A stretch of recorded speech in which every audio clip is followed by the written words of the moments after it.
Vegetação preservada, cobre, ouro, diamante e petróleo. Não é sem motivos que a zona de Essequibo, na Guiana, provoca atritos. A disputa pela região acirrou depois de 2015, quando o petróleo foi descoberto no litoral guianense. Nos últimos dias, o governo da Venezuela, país que faz fronteira com a Guiana, foi responsável por elevar as tensões e retomar atritos históricos na região. Os chefes de governo dos dois lados se posicionaram. Venezuela is prohibited from annexing Guyanese territory. El tema del Esequibo para Venezuela, 150 años después, es un tema del pueblo de a pie. Hoje, a Guiana é dona de 11 bilhões de barris de petróleo. É só 0,6% do total de reservas do planeta. Mas significa muito dinheiro para um país de 800 mil habitantes e que tem um território comparável ao de Roraima. No domingo, os venezuelanos votaram em um referendo que propôs a anexação da região de Essequibo ao país.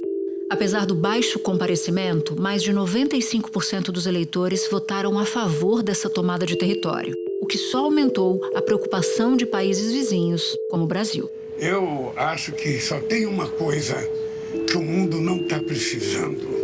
Só tem uma coisa que a América do Sul não está precisando agora, é de confusão. Então eu espero que o bom senso prevaleça do lado da Venezuela e do lado da Guiana.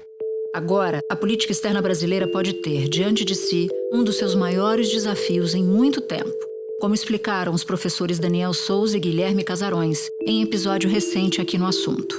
O presidente Lula vai ter que tomar muito cuidado. Como é que ele vai mediar o conflito, o potencial conflito entre Venezuela e Guiana? O Brasil não tem como se furtar, o Brasil não tem como se esconder. O Brasil vai ser claramente o mediador desse tema e vai ter que transitar nele com bastante cuidado. E mesmo que a gente entenda a antiguidade dessas reivindicações, é um desafio que o Brasil vai ter que enfrentar e que vai ser talvez o grande teste da política externa e da capacidade diplomática do governo Lula.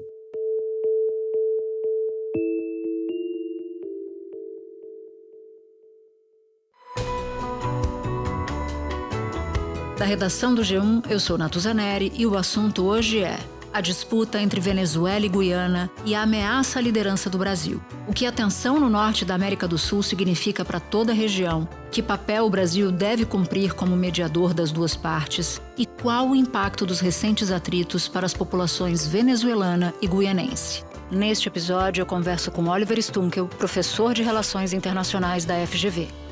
Terça-feira, 5 de dezembro. Oliver, quero voltar 200 anos mais ou menos no tempo com você para que você nos ajude a entender como é que essa disputa começou.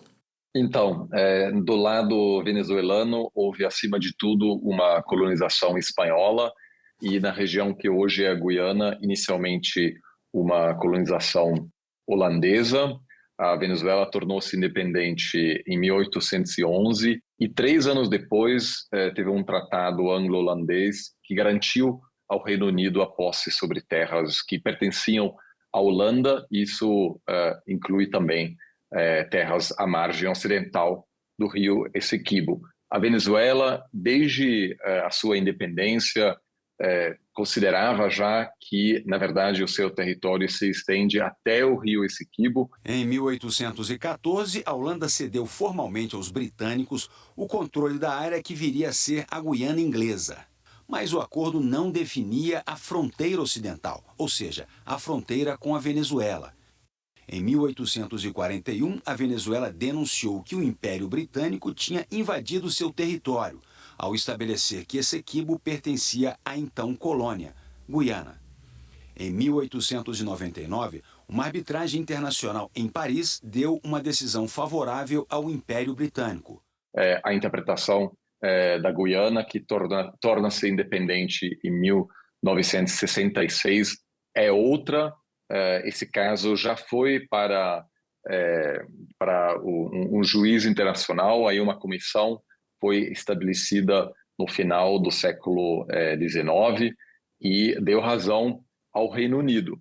E por muitos anos a Venezuela aceitou essa decisão, foi ao longo, sempre cada década ou cada 2, 3 décadas, que alguma liderança venezuelana começou a questionar essa decisão de 1899, que foi tomada em Paris. Em 1966, com a independência da Guiana, Caracas e Londres assinaram um tratado reconhecendo a existência dessa pendência, que se acirrou depois da descoberta de petróleo no litoral em 2015. Na sexta-feira passada, a Corte Internacional de Justiça da ONU, na Holanda, decidiu de forma unânime que, enquanto não houvesse decisão final, a Venezuela não deveria adotar qualquer medida. E quando você conversa com venezuelanos hoje, esse assunto realmente une a população. E eu acho que um dos motivos pelos quais o Maduro ressuscitou essa questão novamente, depois do Hugo Chávez ter arquivado essa questão, é justamente que ele busca algum tema que possa unificar a população. E, obviamente, o outro tema é que, em 2015, houve uma série de descobertas importantes de petróleo nessa região de Essequibo. Então, um assunto, uma disputa clássica territorial, mas, acima de tudo, é a Venezuela que possui, vamos dizer, uma interpretação diferente da grande maioria do resto da comunidade internacional. Eu quero focar nesse ponto do interesse de algo que unificasse o país no meio de um contexto eleitoral e quando a oposição tenta encontrar um nome capaz de enfrentar Maduro. Queria que você entrasse um pouco mais nisso, porque, só para contextualizar, no domingo houve um referendo, o referendo teve um baixo comparecimento, mas a proposta encampada pelo governo passou. Então, do ponto de vista eleitoral, quais são as segundas intenções, além de unificar o país em torno de algo que a população, a grande maioria, apoia? A Venezuela passa por uma profunda crise econômica há muitos anos. A situação melhorou temporariamente em vários momentos ao longo dos últimos anos, agora com a retirada de algumas das sanções americanas sobre a Venezuela. Há alguma esperança de melhoras pontuais, mas mesmo assim continua havendo uma emigração em massa. Os jovens venezuelanos que têm a oportunidade de sair do país saem. Há números grandes de venezuelanos ao redor do mundo, sobretudo nos Estados Unidos, na Colômbia e em outros países da América Latina. E o Maduro, de certa maneira, precisa desviar a atenção pública dessa situação catastrófica. O governo não possui um plano para consertar a economia e o Maduro precisa organizar eleições no ano que vem. Há um longo histórico de tentativas de manipular as eleições. A Venezuela, pela maioria dos observadores, não é considerada um país democrático, e uma das formas que o Maduro tenta obter uma vantagem nas eleições é justamente por ter pedido à Justiça Eleitoral barrar a principal candidata que venceu as primárias da oposição recentemente. Houve uma participação maior do que o esperado. Como você disse, 2,3 milhões de pessoas participaram dessas primárias que foram organizadas sem nenhuma ajuda do Estado venezuelano. A candidata da oposição, Maria Corina Machado, pediu cancelamento do referendo. Ela defende o território como do seu país, mas diz achar que o referendo está sendo usado para distrair os eleitores para golpes que, segundo ela, o atual governo tentará dar. Machado venceu as prévias da oposição, mas a justiça venezuelana está impedindo que a candidata concorra. E isso gerou, alguns dizem, uma pressão sobre o Maduro para que ele mostrasse também que consegue mobilizar a população, que esse referendo, de certa maneira, é uma tentativa de ganhar novamente o protagonismo e de tentar mobilizar, unificar a população antes de um pleito que pode se tornar um vexame para o Maduro em função ou do baixo comparecimento ou de evidências mais explícitas de fraudes. Nas 5 perguntas que o plebiscito fez, não era uma única, eram várias perguntas sobre o mesmo assunto. O sim ganhou com mais de 95% dos votos. Algumas perguntas, inclusive, chegaram a 98%. Agora eu quero falar sobre o que nos afeta em termos de fronteira, porque o Brasil reforçou agora a presença militar na fronteira com a Venezuela, colocou mais de 60 militares, já havia 70 ali fazendo a vigilância do local. Como é que você avalia, Oliver, o risco de um conflito militar na região? As forças venezuelanas, as forças militares venezuelanas, elas estão se preparando para uma guerra? Há sinais disso? A princípio, eu acho que o risco de guerra é bastante baixo. Afinal, o principal objetivo desse referendo é mobilizar a população, fomentar um nacionalismo. E ele conseguiu dividir a oposição, algo que o chavismo tem conseguido com frequência ao longo das últimas 2 décadas. Parte da oposição apoiou o referendo, provavelmente para não serem taxados de traidores da pátria, entreguistas. Mas um detalhe, a oposição não era contra, era muito a favor desse referendo e seus líderes foram votar. Inclusive a oposição é muito mais categórica, mais nacionalista do que Maduro sobre a reivindicação de Essequibo, essa região da Guiana que a Venezuela reivindica. No entanto, a oposição, sim, criticou o protagonismo excessivo de Maduro durante a campanha. Maria Corina Machado, principal aposta da oposição para derrotar Maduro nas eleições do ano que vem, escreveu: soberania se exerce, não se consulta. Agora, devemos apresentar uma defesa impecável dos nossos direitos perante a Corte Internacional de Justiça e demonstrar que Essequibo é venezuelano.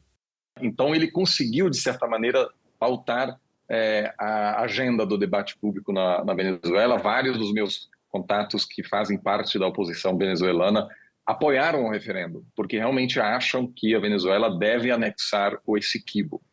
Então isso é uma questão que tem bastante apoio na população, apesar da gente ter que desconfiar dos números que foram divulgados pelo governo. Mas me parece pouco provável que a Venezuela queira, de fato, iniciar um conflito, em parte porque os generais querem manter o status quo. Eles têm um imenso poder político e econômico. A Venezuela tem mais generais do que os Estados Unidos, isso porque é por meio da criação desses postos nas Forças Armadas que o Maduro distribui não só cargos, mas tem acesso a fundos públicos, então a generais para todo tipo de alimentos na Venezuela que permite que eles possam desviar recursos. E nesse sentido me parece que os generais não tenham vontade mesmo de invadir um outro país, em parte porque a Guiana já está iniciando conversas com os Estados Unidos para obter apoio militar. Nos Estados Unidos, o porta-voz do Departamento de Estado, Matthew Miller, disse que o governo Biden apoia uma resolução pacífica. Inclusive, há uma discussão sobre a criação de uma base militar dos Estados Unidos em Guiana, em parte porque os outros governos da América do Sul não se posicionaram claramente, né? A leitura em Guiana é que o governo brasileiro se mantém relativamente neutro, então há uma certa busca por parte de Guiana por alianças que possam proteger o país em caso de uma invasão. Agora, o impacto sobre a reputação da América do Sul já é significativo. É importante lembrar que para investidores estrangeiros, um dos principais pontos atrativos da América do Sul é justamente a ausência de tensões geopolíticas. Muitas pessoas vêm aqui, fazem investimentos no Brasil e em outros países da região para fugir das tensões geopolíticas na Europa ou em outras partes do mundo. E agora, obviamente, em função dessas ameaças pouco veladas por parte da Venezuela contra a Guiana, isso certamente pode afetar essa percepção da América do Sul como uma região livre dessas tensões. Espera um pouquinho que eu já volto para continuar minha conversa com o Oliver. Você explicou, Oliver, que acha muito difícil um conflito militar, mas vamos aqui trabalhar com a hipótese de a crise entre a Venezuela e a Guiana evoluir. O que acontece com a estabilidade geopolítica? Você que explicava o olhar dos investidores aqui na América do Sul e como é que o Brasil pode ser arrastado para essa confusão? O Brasil, por exemplo, obrigatoriamente vai ter que entrar como mediador, se é que já não está entrando. Eu queria que você jogasse luz também sobre o papel do Brasil caso uma crise mais grave se imponha. Eu acho bastante provável da gente ver uma série de movimentações por parte da Venezuela que levem a um agravamento da crise, porque agora o Maduro ele pediu e recebeu, de certa maneira, um mandato para intensificar a contestação venezuelana sobre o Essequibo, que é um território que representa 2/3 da Guiana e que, do ponto de vista do governo guianês, representa uma gravíssima ameaça à integridade territorial do país. Em entrevista à BBC, o presidente da Guiana, Irfan Ali, disse hoje que teme que a Venezuela possa ir além da retórica e haja de maneira irresponsável e aventureira. Que não está subestimando a situação e, por isso, tem pedido ajuda à comunidade internacional. E é importante lembrar também que a Venezuela, as Forças Armadas da Venezuela, possuem armamentos muito sofisticados, tem uma colaboração, inclusive com a Rússia, enquanto Guiana praticamente não tem forças armadas. Então, nesse sentido, é normal que esse país se sinta muito vulnerável nessa situação. E eu conversei com algumas pessoas na capital da Guiana, em Georgetown, que disseram que a interpretação daquilo que o presidente brasileiro disse, pedindo bom senso, tanto do lado venezuelano quanto do lado de Guiana, é visto como uma neutralidade que acaba sendo positiva para a Venezuela, porque na interpretação da Guiana, isso claramente é uma agressão não provocada por parte da Venezuela contra um país muito vulnerável que não consegue se defender sozinho. Se tem uma coisa que nós precisamos para crescer e para melhorar a vida do nosso povo, é a gente baixar o facho, trabalhar com muita disposição de melhorar a vida do povo e não ficar pensando em briga, não ficar inventando história. Então, sim, haverá uma expectativa que o Brasil se posicione de forma mais clara.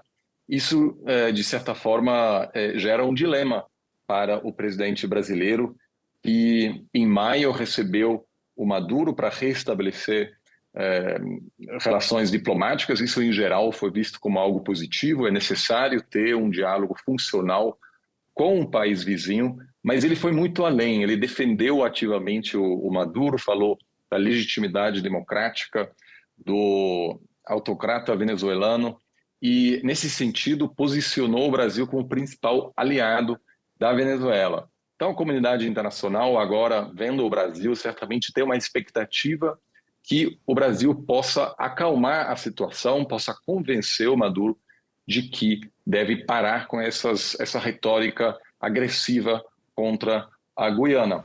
Provavelmente o referendo vai dar o que o Maduro quer, porque é um chamamento ao povo para aumentar aquilo que ele entende seja o território dele. O Exército Brasileiro vai enviar 20 viaturas blindadas para a região da Amazônia. O ministro da Defesa, José Múcio, disse que a operação já estava planejada para o combate ao garimpo.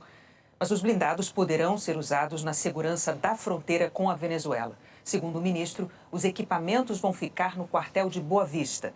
Um esquadrão vai ser transformado em regimento de cavalaria com 130 militares. Um país, como eu disse, que está passando por uma profunda transformação e possui as maiores reservas de petróleo per capita do mundo.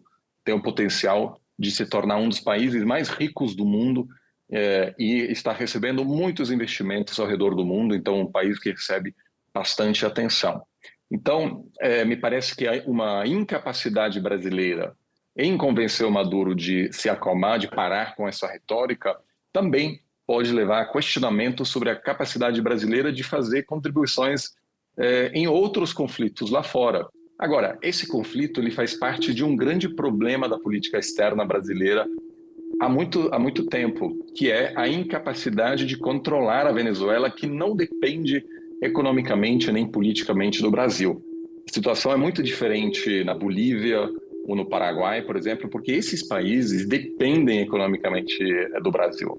Então, quando o presidente brasileiro pressiona o governo do Paraguai ou da Bolívia, esses países precisam reagir, eles não podem ignorar o Brasil. Mas o caso venezuelano é diferente, a Venezuela exporta petróleo para outros países, ela é pouco integrada na economia sul-americana, e isso dificulta essa tentativa do governo brasileiro, que tradicionalmente tem tentado manter a Venezuela por perto. Não é só uma coisa do PT, o Fernando Henrique Cardoso, nos anos 90, queria integrar já a Venezuela no Mercosul, acima de tudo para poder controlar um pouco o que acontece na Venezuela, um país que, sobretudo nas últimas décadas, tem sido bastante instável politicamente. Ou seja, não sai caro para o Maduro não ouvir o Lula, né? Exatamente.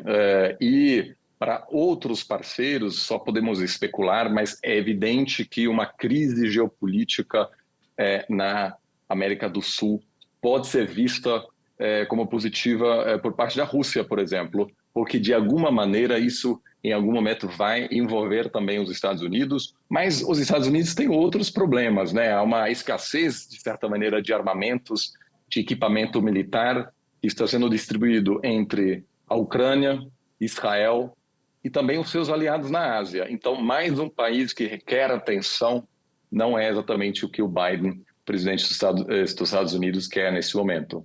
Mas se a coisa escalar, você acha que os Estados Unidos entram com um apoio mais forte para a Guiana, por exemplo? Você acha que haveria disposição da Casa Branca para isso?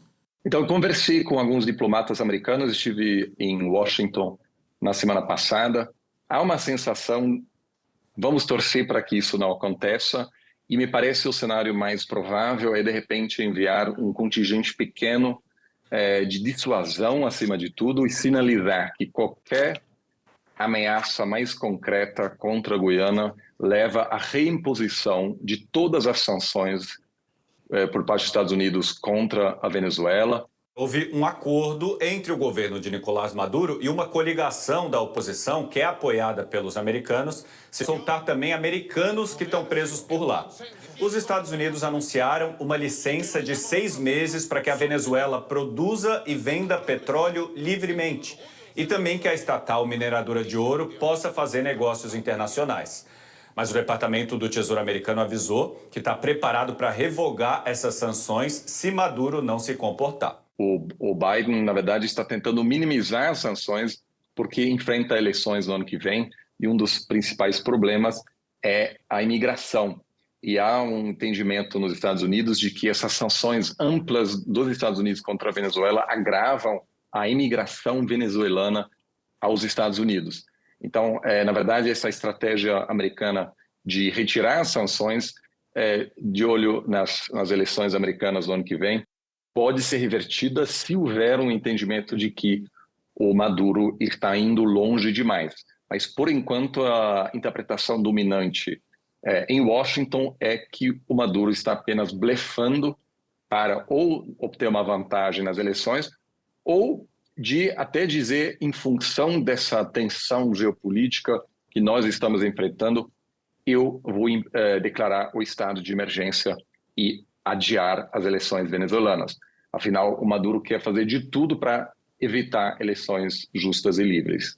Aliás, esse aspecto me parece um aspecto bem importante de a gente avaliar nos próximos movimentos do Maduro. E lembrar esse momento que você, um pouquinho antes, se recordava de quando o Brasil estendeu o tapete vermelho para o Maduro ir a Brasília e o presidente Lula foi super cobrado.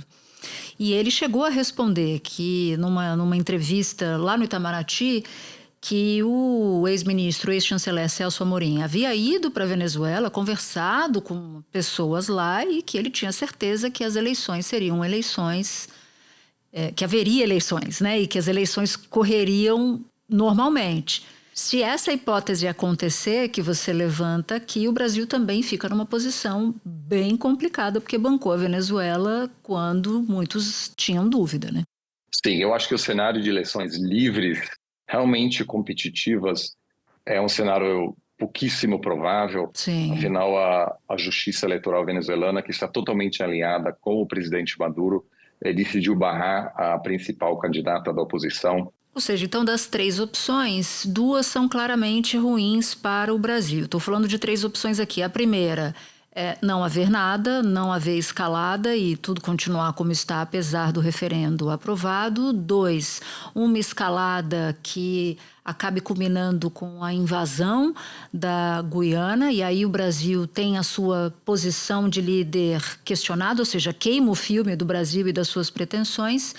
E na opção número 3, isso virá desculpa para não realização das eleições ou realização com critérios ainda mais totalitários que também acabam ofuscando ou atingindo a imagem do Brasil, que sempre esteve nos períodos petistas próximos aos governos, primeiro do Chávez e depois agora do Maduro.